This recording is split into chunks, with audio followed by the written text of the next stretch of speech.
আজকে আমি তোমাদের দেখাবো কিভাবে 10, 100, 1000 থাকলে সংক্ষেপে এক লাইনে গুণ করতে হয়। তো প্রথমে তোমরা দেখে নিবে যে উপর নিচে কয়টা শূন্য আছে। এখানে 15 তো কোনোখানে শূন্য নেই, নিচে গুণক হচ্ছে 10, 10-এ একটি শূন্য, তাই আগে ডান দিক থেকে গুণফলে একটি শূন্য বসিয়ে নেবে। তারপরে 1 দিয়ে গুণকে এককের ঘর থেকে পরপর গুণ করবে। তাহলে এখানে 1 দিয়ে 5কে গুণ করলে হয় 5 1-কে 5 আর 1 1-কে 1, এটা হয়ে গেল 150 গুণফল। তারপরে অঙ্কটি দেখো, এখানে উপরে গুণ্য আছে 80, নিচে আছে গুণক 100। এখানে আমরা কি করব, উপর নিচে ডান দিকে কয়টা শূন্য আছে সেই শূন্যগুলো আগে গুনে নেব। এখানে শূন্য আছে নিচে 2টি আর উপরে 1টি, দিয়ে 3টি।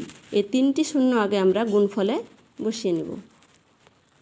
তারপরে 1 দিয়ে 8কে গুণ, 8 1-কে 8, এটা হলো গুণফল। তারপরে এখানে আরেকটি সংখ্যা আছে, উপরে 700, নিচে আছে 1000। এই 700-কে 1000 দিয়ে এক লাইনে কিভাবে গুণ করতে হয় দেখো।